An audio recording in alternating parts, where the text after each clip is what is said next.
Bonjour à tous, je m'appelle Noémie Laflamme et je suis étudiante au Collégial international Sainte-Anne. Dans le cadre de mon projet intégrateur, qui est un prérequis pour obtenir mon DEC, j'ai créé ce documentaire qui allie ma passion pour l'équitation aux différentes connaissances que j'ai acquises durant les 2 dernières années au collégial. Vivant dans le monde des chevaux depuis l'âge de 4 ans, il était très important pour moi de les inclure dans mon projet. J'ai donc décidé d'étudier les impacts de la pratique de l'équitation sur la santé, avec comme principal objectif d'informer les gens sur les exigences physiques de l'équitation et donc prouver que l'équitation est vraiment un sport. Je suis donc partie en stage au Centre équestre Notre-Dame, où j'ai eu la chance de travailler avec plusieurs cavaliers. Ce documentaire est le résultat des nombreuses heures d'efforts dédiées à ce projet.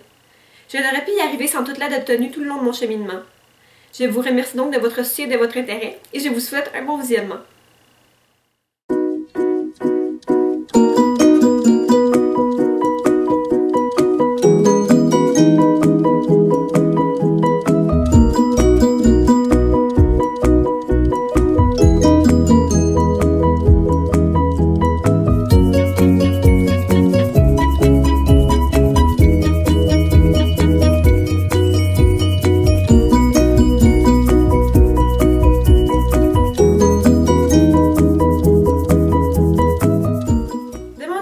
Ce qui le frustre au plus haut point et vous entendrez sûrement les gens qui disent que l'équitation n'est pas un sport ou encore ceux qui disent que je fais rien sur mon cheval.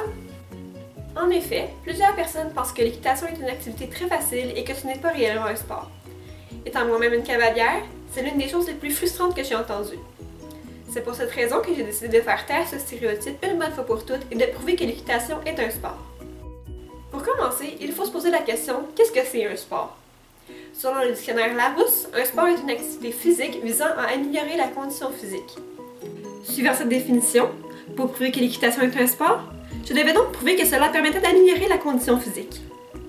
La condition physique est l'ensemble des composantes ayant un lien direct avec la santé, soit la force musculaire, l'endurance cardio-respiratoire, la souplesse et la composition corporelle. Améliorer chacun de ces facteurs a un effet direct et positif sur la santé. Cela permet entre autres d'aider l'organisme à fonctionner efficacement et à prévenir certaines maladies. Afin de prouver que l'équitation est un sport, je devais donc répondre à la question « Quels sont les impacts de la pratique de l'équitation sur la condition physique ?» avec comme hypothèse que l'équitation est un sport très exigeant physiquement et qu'il permet donc d'améliorer la condition physique. Pour résoudre ce problème, je suis donc partie en stage pendant 3 semaines au Centre équestre Notre-Dame pour accompagner Olivia Guilbeault, la propriétaire, dans ses cours. En tant que stagiaire, j'avais comme rôle d'aider Olivia dans ses cours en ajustant les sauts ou en aidant les élèves plus débutants à se préparer. J'ai aidé également dans l'écurie en gardant l'environnement propre ou en aidant à nourrir les chevaux. Durant les cours, j'en profitais également pour faire beaucoup d'observations et également pour filmer des élèves et prendre des notes.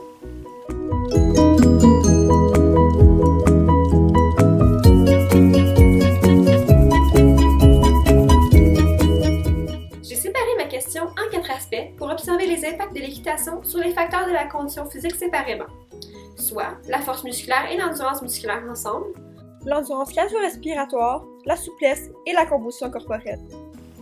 Pour chaque aspect, je répondais à ma question en observant les cours d'équitation, en posant des questions à Olivia et en faisant des recherches sur le sujet. Je vous présente donc le résultat de mes observations et de quelle manière je me suis prise pour répondre à chaque question.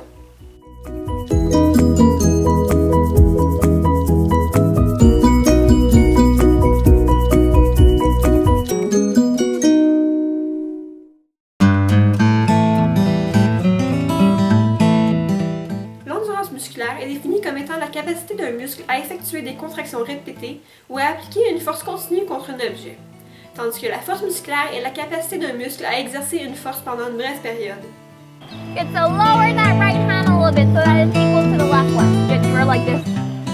Il a été très facile de déterminer de quelle manière l'équitation permet d'améliorer la force musculaire et l'endurance musculaire. Simplement en observant des cours d'équitation et la manière dont les cavaliers s'améliorent, j'ai pu comprendre de quelle manière un cavalier développait sa force et son endurance musculaire. Contrairement à la croyance populaire, le cavalier utilise plusieurs muscles lorsqu'il monte, peu importe l'allure à laquelle il va. Il se doit de conserver une certaine position permettant au cheval de conserver un bon équilibre et aidant également le cavalier à trouver son centre de gravité. Il utilise souvent les mêmes muscles au pas, au trot et au galop, mais plus l'allure est rapide, plus les muscles sont sollicités. C'est souvent pour cela que le cavalier ne commence par ne faire que du pas, car elle doit commencer par apprendre à utiliser et à développer ses muscles au pas, alors que les forces sont encore faibles. Lorsque la force musculaire du cavalier est assez développée et qu'il sait conserver une bonne position au pas, c'est à ce moment qu'il peut commencer à faire du trot et du galop. Puisque ses allures sont plus rapides, elle exige donc une plus grande force musculaire de la part du cavalier pour que celui-ci puisse suivre le mouvement du cheval. La force musculaire est donc développée au fur et à mesure que le cavalier apprend à maintenir une bonne position à chaque allure. Au fur et à mesure que le cavalier apprend à s'adapter à chaque allure, il passera plus de temps à des allures plus rapides à chaque entraînement. Il devra donc maintenir une certaine force musculaire de plus en plus longtemps, développant ainsi son endurance musculaire. Voici donc comment l'équitation permet d'améliorer la force musculaire et l'endurance musculaire, et donc la condition physique. Ça paraît un peu simple? Ce l'était un peu trop pour moi. Je ne peux pas me permettre de conclure cet aspect tout simplement sur quelques observations. Pour pousser le sujet encore plus loin, j'ai commencé par étudier quelle est la position qu'un cavalier devrait avoir. J'ai ensuite analysé les forces effectuées par le cheval, pour ensuite exploiter le concept d'inertie pour comprendre de quelle manière est-ce que le cavalier doit s'adapter à ses forces pour conserver la position idéale.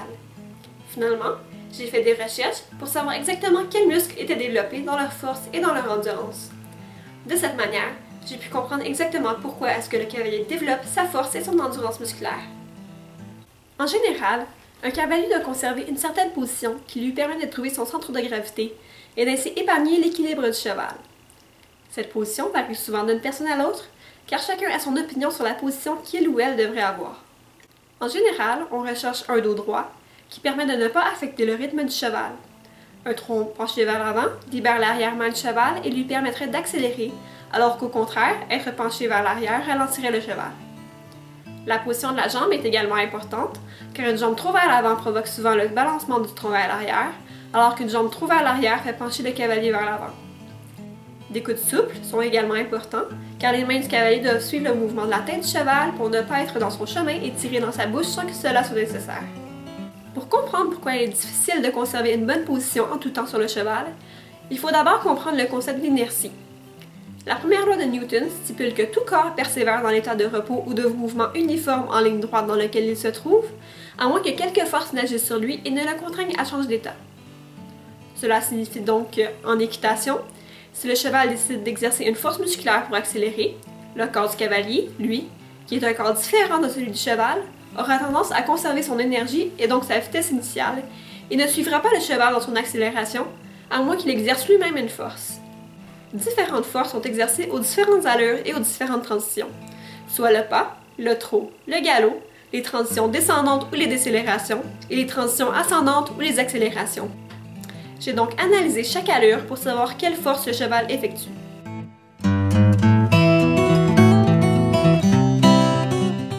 Le pas est une allure à 4 temps. Le cheval commence par poser un antérieur, puis le postérieur posé, avant de poser l'autre antérieur, puis le dernier postérieur. Au moment de poser un membre, le corps du cheval subit un léger freinage à la réception. L'épaule ou la hanche descend, puis il se propulse avec la même patte, créant une légère accélération, et l'épaule ou la hanche remonte. Au moment où une patte se propulse, le membre opposé se réceptionne et la hanche ou l'épaule descend. Cela crée donc un balancement du dos du cheval de gauche à droite. Les accélérations et décélérations sont très faibles au pas, car c'est une allure assez lente. Le trot est une allure à 2 temps, lors de laquelle le cheval pose un antérieur et le postérieur en diagonale au même moment.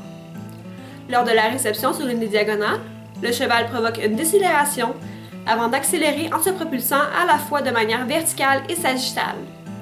Puis, le cheval se réceptionne sur l'autre diagonale.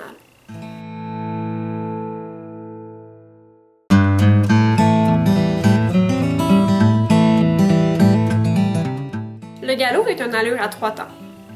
Elle débute par la réception du postérieur extérieur, ce qui provoque un freinage et le tangage de la selle vers l'arrière. L'accélération débute lorsque le cheval se propulse avec son postérieur extérieur. Puis, il dépose son postérieur intérieur et son antérieur extérieur, et l'accélération continue jusqu'à ce qu'il pose l'antérieur intérieur, qui provoque un tangage de la selle vers l'avant. L'accélération cesse et la période de suspension commence. Lors de la période de suspension, le cheval n'exerce plus aucune force. Il y a donc une décélération et la force gravitationnelle provoque une accélération vers le bas et permet au cheval de se réceptionner. Lors d'une transition descendante, le cheval ralentit et exerce donc une force vers l'arrière. Lors d'une transition ascendante, le cheval l'accélère et exerce donc une force vers l'avant. En général, le cheval alterne entre de légères décélérations et des accélérations en exerçant lui-même une force. La force gravitationnelle agit également sur lui à toutes les allures. Maintenant que l'on connaît les forces exercées par le cheval, nous allons maintenant observer de quelle manière le cavalier s'adapte à ces allures. Ce sont 3 allures très différentes. Le cavalier n'effectue donc pas les mêmes mouvements pour chacune. Je décrirai en même temps quels muscles sont utilisés. Au pas, le cavalier reste assis bien droit dans sa selle. Ses hanches suivent le mouvement de gauche à droite provoqué par le cheval afin de permettre au dos de rester bien droit et de ne pas pencher lui-même vers la gauche ou la droite. Ses bras sont souples pour suivre le mouvement de la tête du cheval. Même si le pas est une allure lente, le cavalier doit tout de même utiliser certains muscles pour conserver une bonne position.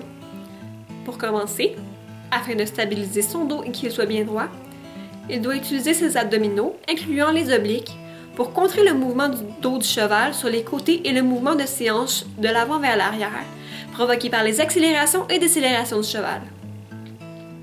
Les abdominaux permettent de ramener les hanches vers l'avant et donc de ne pas avoir un dos trop creux, ce qui pourrait provoquer des douleurs et un débalancement du tronc vers l'avant. Les muscles lombaires sont également très importants, car à l'opposé des abdominaux, ils permettent de ramener les hanches vers l'arrière, empêchant ainsi le cavalier de trop pencher vers l'arrière. Les abdominaux et les muscles lombaires travaillent ensemble pour maintenir un bon équilibre et la stabilité du tronc. Afin de stabiliser sa jambe, le cavalier doit également contracter ses adducteurs. Les adducteurs sont les muscles permettant à la cuisse et au genou du cavalier de se refermer sur la selle et donc de se maintenir au cheval. Le cavalier doit se maintenir avec sa cuisse et son genou et non avec son mollet. Une contraction du mollet sera interprétée par le cheval comme une commande pour accélérer. Le cavalier peut adopter 2 positions au trot, soit le trot assis et le trot enlevé. Le trot assis est adopté lorsque l'on souhaite avoir un trot plus lent, plus rassemblé. Même si le mouvement de tête du cheval est plus subtil, le cavalier doit conserver des bras souples. Le plus important est que le cavalier suive le mouvement du dos du cheval avec ses hanches, l'empêchant ainsi de trop rebondir dans sa selle, ce qui peut être très inconfortable, et d'ainsi conserver un dos droit. Au trot assis, les abdominaux et les muscles lombaires sont très importants, car ils permettent de stabiliser le dos du cavalier malgré les accélérations et les décélérations verticales et sagittales. Puisque les forces exercées sont plus grandes, pour suivre le mouvement du cheval, le cavalier devra donc également exercer une plus grande force. Ces adducteurs devront donc exercer une force plus grande pour suivre le mouvement et également conserver une bonne position de la jambe. Le trot enlevé est utilisé lorsque le cavalier souhaite obtenir un trot plus allongé en libérant le dos du cheval. Le cavalier se lève de sa selle en avançant ses hanches au moment où le cheval pose son antérieur extérieur et se rassoit lorsqu'il dépose l'autre diagonale. Le mouvement doit être contrôlé et le cavalier ne doit pas se laisser tomber sur le dos du cheval. Le tronc reste perpendiculaire au sol. Même si le cavalier se lève de sa selle, ce n'est que le genou qui se déplie. Les coudes se plient et se déplient en même temps pour conserver les mains à la même place. Lors du mouvement assis debout du cavalier, les ischio-jambiers et les quadriceps sont très sollicités lors du mouvement flexion-extension du genou. Les quadriceps permettent au cavalier de déplier le genou et d'avancer les hanches dans le mouvement debout, alors que les ischio-jambiers sont les muscles utilisés pour replier le genou et se rasseoir dans la selle dans un mouvement contrôlé. Les adducteurs sont toujours utilisés pour que le cavalier conserve une bonne position de jambe et pour suivre le mouvement du cheval. Les abdominaux et les muscles lombaires sont moins sollicités qu'au trot assis, mais sont tout de même nécessaires pour conserver un dos droit. Au galop, le tangage de la selle de l'avant vers l'arrière est beaucoup plus prononcé, ce qui force le cavalier à avoir une plus grande amplitude dans le mouvement de ses hanches. C'est ce mouvement qui lui permet de conserver un dos droit. Sans cela, il aurait lui-même un tangage du tronc de l'avant vers l'arrière. Ses abdominaux et ses muscles lombaires sont donc très importants lors de cette allure. Puisque cette allure est souvent la plus rapide, et donc que le cheval exerce la plus grande force, le cavalier utilise encore plus ses adducteurs à cette allure pour suivre le rythme du cheval.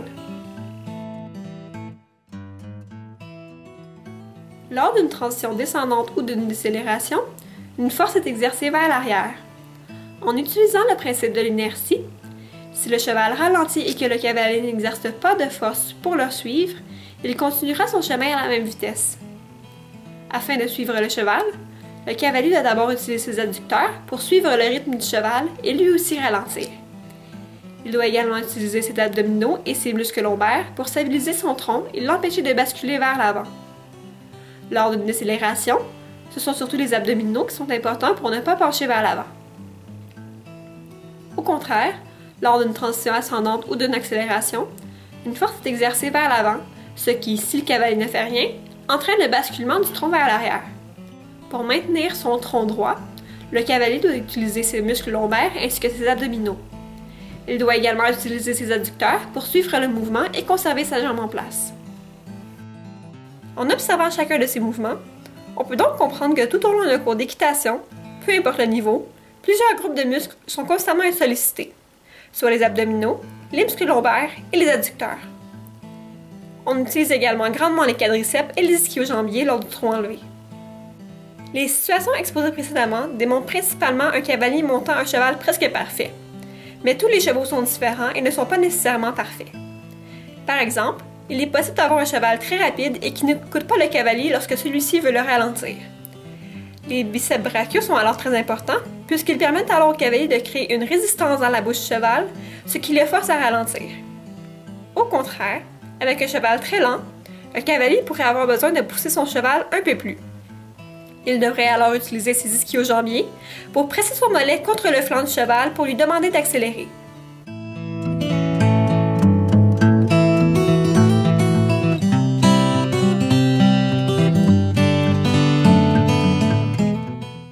Voici donc comment l'équitation affecte l'endurance musculaire et la force musculaire du cavalier.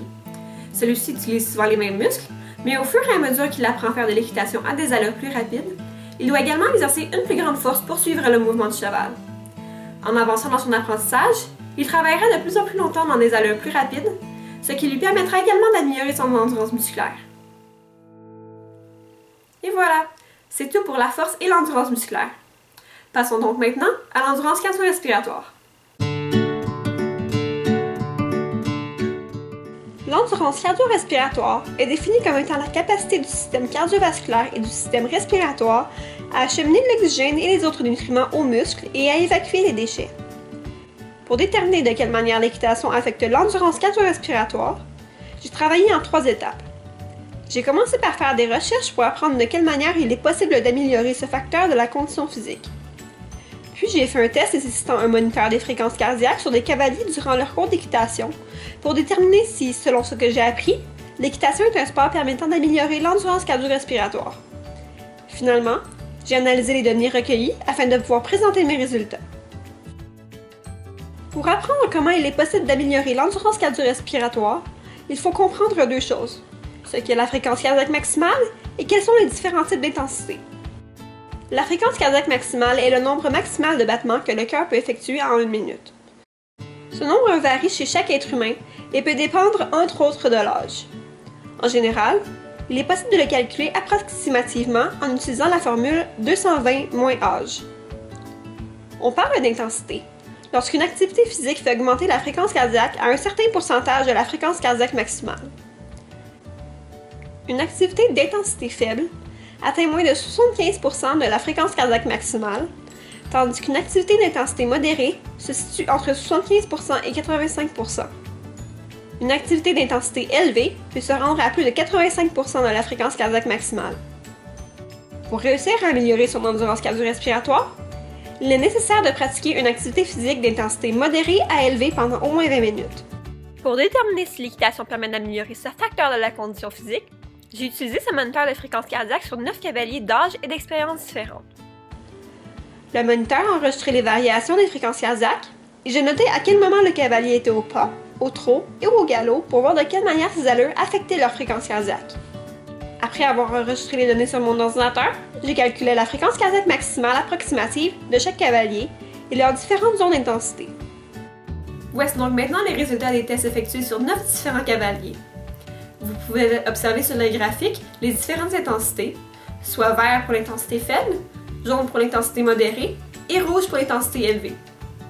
Vous pourrez également voir les variations aux différentes allures, soit le pas, le trot et le galop, ainsi que lors des périodes de saut.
tests effectués, le temps minimum passé dans les zones modérées à élevées était de 30 minutes, tandis que le maximum était d'environ 54 minutes. Pour améliorer l'endurance cardio-respiratoire, il faut faire une activité d'intensité modérée à élevée pendant un minimum de 20 minutes. Pour les 9 tests effectués, chaque cavalier consacrait un minimum de 30 minutes à cette intensité, chacun d'eux améliorant donc leur capacité cardio-respiratoire. J'ai analysé les données en tentant de trouver une corrélation entre le temps passé dans les différentes intensités et l'âge, l'expérience en équitation, le nombre d'entraînements par semaine ou le nombre de cavaliers dans le cours. Je n'ai trouvé aucune corrélation entre ces variables. Voici le graphique représentant le temps passé dans les zones modérées à élevées en fonction de l'âge. Il est possible d'observer qu'il n'y a pas de corrélation entre ces données. Voici maintenant le temps passé dans ces zones en fonction de l'expérience, et encore là, il n'y a aucune corrélation. Ensuite, le temps passé dans ces zones en fonction du nombre d'entraînements par semaine, et finalement, le temps passé dans ces zones en fonction du nombre d'élèves dans le cours. Il ne m'a pas été possible d'observer une corrélation entre ces variables. Il aurait peut-être été possible de trouver une corrélation entre certaines variables en les isolant. Par exemple, pour déterminer s'il y avait une corrélation entre le temps consacré aux différentes intensités et l'âge du cavalier, j'aurais pu tester 10 cavaliers d'âge différents, d'expériences similaires et ayant le même nombre d'entraînements par semaine dans des cours privés. Ainsi, j'aurais pu n'avoir qu'une seule variable différente d'un cavalier à l'autre, soit l'âge. J'aurais alors pu faire de même pour les 3 autres variables.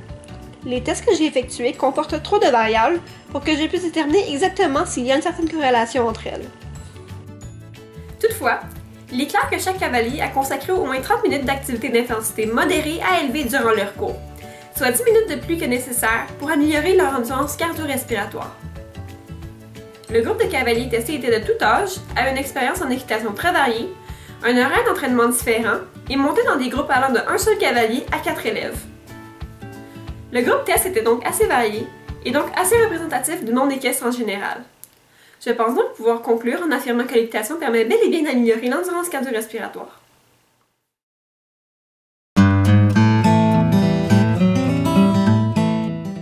La composition corporelle est définie comme étant la proportion de tissu maigre et de graisse du corps. Pour cet aspect, il ne m'a pas été possible d'observer de quelle manière l'équitation peut l'affecter, car c'est un facteur autant influencé par l'alimentation que par la pratique d'un sport. J'ai donc fait des recherches afin d'expliquer comment il est possible d'améliorer la composition corporelle en général, ainsi que plus précisément grâce à l'équitation. Il est bien connu qu'un excès de graisse peut nuire à la santé.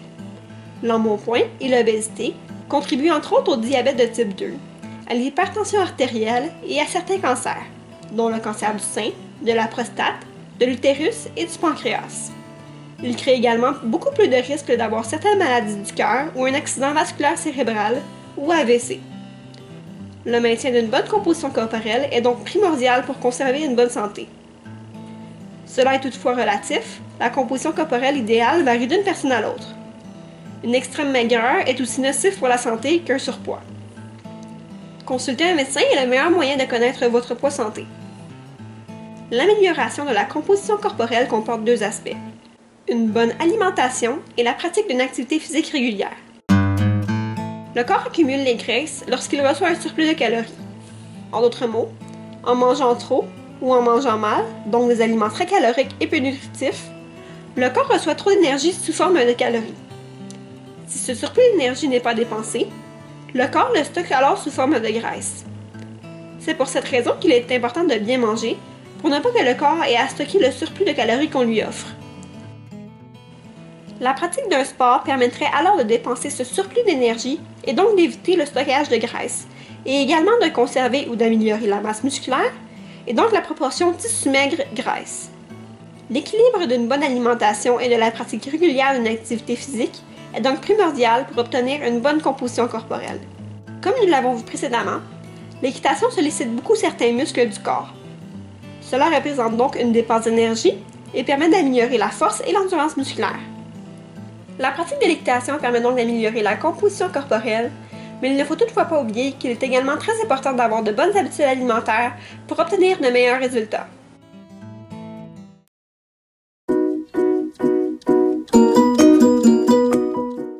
La souplesse est définie comme étant la capacité de déplacer les segments de son corps avec une amplitude maximale. Pour déterminer de quelle manière l'équitation améliore la souplesse, j'ai consulté une étudiante en kinésiologie qui m'a immédiatement amené à la conclusion que l'équitation ne permet pas d'améliorer la souplesse.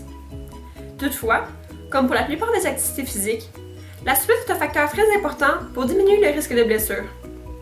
J'ai donc fait des recherches par rapport au lien entre l'équitation et la souplesse qui m'ont amené au résultat suivant. La souplesse est un facteur très important de la santé, car elle joue un rôle dans des activités quotidiennes qui passent souvent inaperçues. Attacher ses souliers, ramasser quelque chose par terre ou passer par-dessus un obstacle sont tous des mouvements nécessitant une bonne souplesse. Plus jeune, ces tâches semblent souvent très faciles, mais avec l'âge, la souplesse se détériore. Il est donc très important de conserver une bonne souplesse pour conserver une meilleure forme et une autonomie plus longtemps.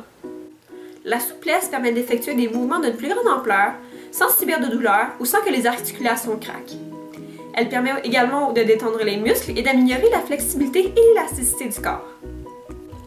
En équitation, le cheval peut effectuer des mouvements brusques qui peuvent provoquer des chocs sur le corps du cavalier ou encore provoquer une chute. C'est dans ces moments qu'une bonne souplesse est importante, car cela permet de diminuer le risque de blessure dans ces situations. L'équitation n'est pas une activité physique permettant d'améliorer la souplesse.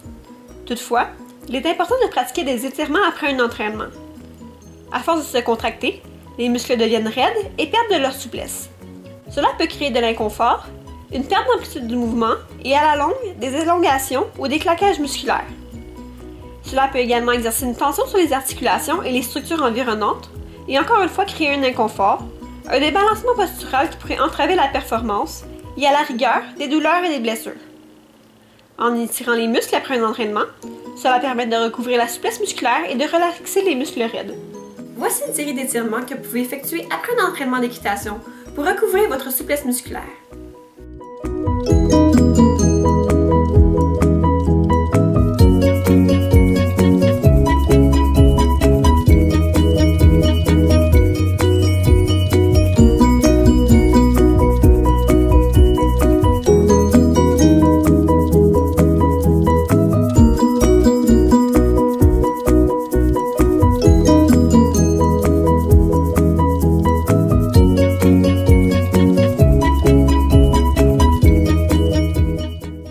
Avant un entraînement, il est surtout important de réchauffer les muscles en les activant. Des étirements dynamiques peuvent être effectués pour se réchauffer, mais cela comporte un certain risque en provoquant une perte de force. Il faut s'assurer que les muscles soient échauffés avant de les étirer pour que ce soit efficace. Voici ce que vous pouvez faire pour vous réchauffer avant de monter. En préparant votre cheval, mettez de la vigueur dans vos mouvements. Une petite course autour du manège vous permettra également de préparer votre corps à l'entraînement à venir. Il permettra également à votre cheval de se réchauffer avant que vous soyez sur son dos. L'équitation ne permet pas d'améliorer la souplesse, mais c'est un facteur très important pour bien pratiquer ce sport. Et oui, j'ai bel et bien dit sport, car oui, c'est terminé, et je pense que l'on peut bel et bien dire que l'équitation est un sport. Cela permet de développer à la fois l'endurance et la force musculaire, comme nous avons pu le voir au tout début. En plus, après avoir effectué les tests sur les fréquences cardiaques et analysé les données, il est clair que l'équitation permet également d'améliorer l'endurance cardio-respiratoire. Finalement, puisque l'équitation permet d'améliorer la force et l'endurance musculaire, cela permet également d'améliorer la composition corporelle. L'équitation permet donc d'améliorer 4 des facteurs de la condition physique. Et, comme nous l'avons vu, un sport est en fait une activité physique visant à améliorer la condition physique. Et voilà, l'équitation est donc un sport. Et voilà, après 14 ans de frustration à entendre les gens dire que l'équitation n'est pas un sport, je peux enfin leur prouver le contraire. C'est une bonne leçon à tirer après tout. Avant de juger quelqu'un ou quelque chose, il faut toujours faire des recherches pour prouver son point. Sinon, vous allez probablement vous faire prouver le contraire par exemple une étudiante de 19 ans qui décide que son projet intégrateur va être de prouver à tous les gens qui pensent que l'équitation n'est pas un sport qu'ils ont tort. Voilà, à bientôt!